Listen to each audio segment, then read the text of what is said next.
Next question है question number 4 इस paper. इस क्वेश्चन नंबर 4 जो हमारा है उसमें हमें दो पे शॉर्ट नोट दो पे ब्रीफली इंट्रोडक्शन लिखना है। Sulphonamides and hypoglycaemic agents and anticoagulants, इनमें से कोई दो करने हैं और ये पूरा क्वेश्चन 16 मार्क्स का है। दो पार्ट 8 मार्क्स में डिवाइड है। सबसे पहला है सल्फोनामाइड्स। सल्फोनामाइड्स क्या होते हैं? फर्स्ट एंटी माइक्रोबियल एजेंट्स है, effective against biogenic bacterial infections. क्या है? डेरिवेटिव ऑफ सल्फोनालिनामीड है। किसका डेरिवेटिव? सल्फोनामाइड,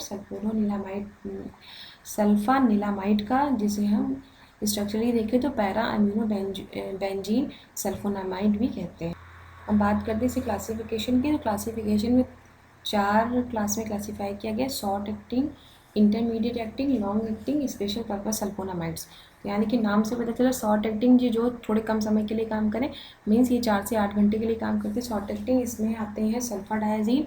इंटरमीडिएट एक्टिंग जो 8 से 12 घंटे के लिए मीडियमली काम कर रहे हैं, जिसमें आता है sulfamethoxazole. And long acting approx 7 days के लिए काम करते हैं, जिसमें आता है सल्फाडॉक्सिन, सल्फामिथोपैराजीन। नेक्स्ट है स्पेशल पर्पस सल्फोनामाइड्स। इसमें आते हैं हमारे सल्फासिटामाइड, सोडियम मेफेनाइट, सिल्वर सल्फासाइड। अब इसके बात करें मैकेनिज्म ऑफ एक्शन की, तो कैसे काम करते हैं ये सल्फोनामाइड्स? ये क्या करते हैं? प्यूरिन और पिरिमिडीन सिंथेसिस जो बैक्टीरिया में होती है उसकी सिंथेसिस को इंटरफेयर करते हैं। मेन हमारे प्यूरिन और पिरिमिडीन का बेस क्या होता है? डीएनए का जो बेस होते हैं वो प्यूरिन पिरिमिडीन ही होते हैं। ये क्या करते हैं? जो पाबा होता है, पैरा अमीनो बेंजोइक एसिड, ये फोलिक एसिड सिंथेसिस में हेल्प करता है। अब फोलिक एसिड क्या बनाते हैं? फोलिक एसिड डाईहाइड्रोफोलिक एसिड बनाता है। डाईहाइड्रोफोलिक एसिड क्या बनाता है? Tetrahydrofolic acid. And then tetrahydrofolic acid बनाता है हमारे प्यूरिन सिंथेसिस करता है। और प्यूरिन सिंथेसिस और पिरिमिडीन सिंथेसिस अल्टीमेटली क्या करते हैं? हमारे जो बैक्टीरिया में डीएनए है उसको बनाते हैं। और डीएनए कहाँ होता है? बैक्टीरियल सेल में होता है। तो ये पूरा कनेक्टेड है एक दूसरे से। अगर फोलिक एसिड की सिंथेसिस को हम वहीं पे रोक दें तो क्या होगा? आगे डीएनए फॉर्म नहीं होगा बैक्टीरियल सेल का, और बैक्टीरियल सेल की ऑटोमेटिकली क्या हो जाएगी? डेथ हो जाएगी। इस तरीके से काम करता है। कैसे काम करता है? पाबास की से ही फोलिक एसिड बनता है। तो ये सल्फोनामाइड्स क्या होते हैं? पाबा के स्ट्रक्चरली सेम स्ट्रक्चरली एनालॉग होते हैं, मीन्स पाबा की तरह दिखते हैं। तो जब हम इस मेडिसिन को लेते हैं तो क्या करते हैं? पाबा से जो फॉलिक एसिड बन रहा है ये पाबा को रिप्लेस करके खुद अटैच हो जाते हैं, और फॉलिक एसिड की सिंथेसिस नहीं होती है बैक्टीरिया में। फॉलिक एसिड की सिंथेसिस नहीं होती है तो डीएनए का फॉर्मेशन नहीं होता बैक्टीरियल सेल के, जिसकी वजह से क्या होता है? बैक्टीरियल सेल की डेथ हो जाती है। इस तरीके से इनका मैकेनिज्म है, ये काम करते हैं। सल्फोनामाइड ड्रग्स है structural analogue of PABA. It binds at the place of PABA and inhibits the bacterial folic acid synthesis. PABA का फुल फॉर्म फिर से बता दे रहे हैं, पैरा अमाइनो बेंजोइक एसिड। अब एडवर्स इफेक्ट क्या है इसका? एडवर्स इफेक्ट है नोजिया, वॉमिटिंग, इपीगैस्ट्रिक पेन हो सकता है, क्रिस्टेलोयूरिया मीन्स यूरिन में क्रिस्टल फॉर्मेशन हो सकता है, हाइपर सेंसिटिविटी रिएक्शंस हो सकती है, लाइक एलर्जी रिएक्शंस हो सकती है, हिपेटाइटिस हो सकता है, एंड क्रैनिक टेरस हो सकता है न्यूबॉर्न में। अब बताते हैं इसको क्रैनिक टेरस क्या होता है। क्रैनिक टेरस क्या होता है? बच्चों की भी एक डिजीज़ है, ब्रेन की डिजीज़ है, जिसमें क्या होता है? ब्रेन डैमेज होता है। यूज़ में देखा जाए तो इसका यूज़ करते हैं यूटीआई इन्फेक्शंस में, यूरिनरी ट्रैक्ट इन्फेक्शंस में यूज़ किया जाता है सल्फोनामाइड्स को। इसके अलावा सल्फामिथाक्साजोल प्लस ट्राइमेथोप्रिन क्या बनाते हैं? कॉट्रीमॉक्साजोल, जो कि क्या है? एक तरह से एंटीबैक्टीरियल है।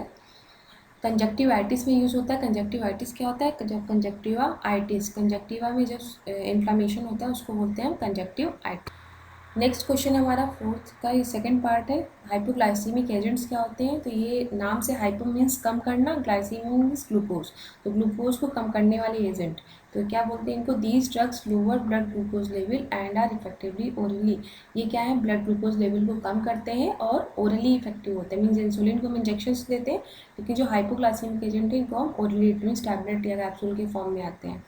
क्लासिफिकेशन देखा जाए तो इसको क्लासीफाई किया गया sulphonyl urea. Sulphonyl urea again 2 part में क्लासीफाई है, first generation and second generation. First generation में हमारी आती है टॉल ब्यूटामाइड, क्लोरप्रोमामाइड, सेकेंड जनरेशन में आती है ग्लाइबेनक्लेमाइड, ग्लिपियाजाइड, ग्लीकलेजाइड एंड ग्लिमपिराइड। नेक्स्ट है ब्यूगोनाइट्स। ब्यूगोनाइट्स में हमारा आता है मेटफॉर्मिन, जो कि आप लोग जनरली टैबलेट देखते होंगे मेटफॉर्मिन की। इसके अलावा मैगलिटिनाइड या फिनाइल एल्निल एनालॉग भी कहते हैं, इसमें आते हैं रेपाग्लिनाइड, नाटिग्लिनाइड, थायोजोलिडीन। डायोन्स में आते हैं rosiglitazone and pioglitazone. Alpha glucosidase inhibitors में आते हैं हमारे एकार्डोज एंड मिग्लिटॉल। अब बात करते हैं इसी क्लासिफिकेशन की। तो क्लासिफिकेशन में 4 क्लास में क्लासीफाई किया गया: short acting, intermediate acting, long acting, special purpose sulphonamides. तो यानी कि नाम से पता चला शॉर्ट एक्टिंग जी जो थोड़े कम समय के लिए काम करें, मीन्स ये 4 से 8 घंटे के लिए काम करते हैं शॉर्ट एक्टिंग। इसमें आते हैं सल्फाडायाजीन। इंटरमीडिएट एक्टिंग जो 8 से 12 घंटे के लिए है, मीडियम में काम कर रहा है, जिसमें आता है sulfamethoxazole. And long acting approx 7 days के लिए काम करते हैं, जिसमें आता है सल्फाडॉक्सिन, सल्फामिथोपैराजीन। नेक्स्ट है स्पेशल पर्पस सल्फोनामाइड्स। इसमें आते हैं हमारे sulfacetamide, sodium mafenide, silver sulpha.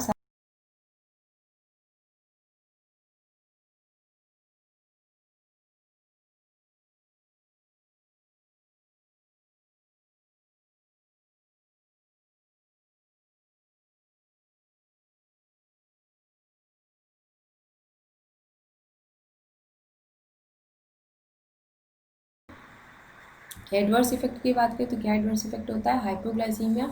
इसका एक तरह से देखा जाए यूज भी हाइपोग्लाइसीमिया है और एडवर्स इफेक्ट भी हो सकता है जब हम इसको लॉन्ग टाइम के लिए अगर लें तो क्या कर सकता है ये हाइपोग्लाइसीमिया ब्लड शुगर लेवल को बहुत ज़्यादा लो कर सकता है, नॉजिया कॉज करता है, वॉमिटिंग कॉज करता है, फ्लैटुलेंस हो सकता है, डायरिया, कॉन्स्टिपेशन हो सकता है, हेडेक हो सकता है, पैरेस्थीसिया। पैरेस्थीसिया नर्व्स डिजीज़ है, क्या होता है टिंगलिंग एंड बर्निंग सेंसेशन हो सकता है नर्व्स पे, वेट गेन हो सकता है एंड इसके अलावा hyper sensitivity reactions like allergy cause कर सकता है। थर्ड जो नेक्स्ट हमारा क्वेश्चन है इसका वो है एंटीकोगुलेंट्स। एंटीकोगुलेंट्स क्या होते हैं? These are the drugs, anti means against and coagulation के जो अगेंस्ट काम करें उन ड्रग्स को क्या बोलते हैं? एंटीकोगुलेंट्स। तो these are the drugs use to reduce the coagulability of the blood. Blood की कॉगुलेशन को क्या करते हैं? रिड्यूस करते हैं। इनको क्लासीफाई किया गया है use in vivo. Use in vivo में पैरेंटल एंटीकोगुलेंट्स हैं जो पैरेंटली दिए जाते हैं। Heparin, low molecular weight heparin, heparinoids, इसमें आते हैं heparin sulfate, danaparoid, lepirudin and एनक्रॉड।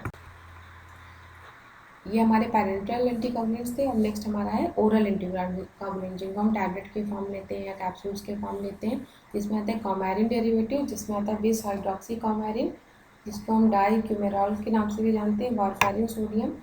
इसके अलावा एसिनोकॉमेरोल, जिसको हम निकाओ मेलोन के नाम से भी जानते हैं। इसके अलावा इथाइल बिस कॉमेज एसिटेट।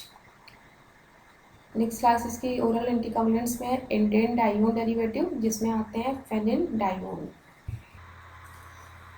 अभी तक हमने जो बात की वो था यूज्ड इन विवो, मीन्स जो बॉडी के अंदर यूज होता है। ये क्या है? टिश्यूज़ के अंदर यूज होते हैं। यूज इन विट्रो जैसे हिपैरिन है और calcium complexing agent sodium citrate. ये क्लासिफिकेशन था एंटीकोगुलेंट्स का। अब हम हिपैरिन के बारे में डिस्कशन कर लेते हैं। Heparin is a non uniform mixture of straight chain mucopolysaccharide with molecular weight 10,000 to 20,000। क्या होता है? म्यूकोपॉलीसेकेराइड है, उसका मॉलिक्यूलर 10,000 से 20,000 के बीच में हो सकता है। It occurs in mast cell as much bigger molecule loosely bound to granular protein. Mast cell में प्रेजेंट होता है और किससे बाइंड होता है? ग्रैनुलर प्रोटीन से। Thus heparin is present in all tissues containing. तो इस तरीके से मास सेल में प्रेजेंट है, तो जिन जिन टिश्यूज में मास सेल प्रेजेंट है वहाँ पे क्या होगा? हिपैरिन प्रेजेंट होगा। Richest source of lung, liver and mucosa. Actions की बात करें तो इसका जो एक्शन है वो क्या है? एंटीकोगुलेंट। जैसे एंटीकोगुलेंट में ये क्लास में आता है तो एंटीकोगुलेंट इसका एक्शन है। इसके अलावा प्लेटलेट के भी अगेंस्ट काम करता है, प्लेटलेट फॉर्मेशन की। देन लिपेमिया क्लियरिंग, इसके लिपेमिया क्लियरिंग मीन्स लिपिड का रिमूवल, तो बॉडी से लिपिड के रिमूवल में भी हेल्प करता है। एडवर्स इफेक्ट की बात करें तो ब्लीडिंग कॉज करता है। इसका एडवर्स इफेक्ट क्या है? Bleeding, thrombocytopenia. थ्रोम्बोसाइटोपिनिया क्या होता है? प्लेटलेट्स की डेफिशिएंसी हो जाती है ब्लड में, उसको हम बोलते हैं थ्रोम्बोसाइटोपिनिया।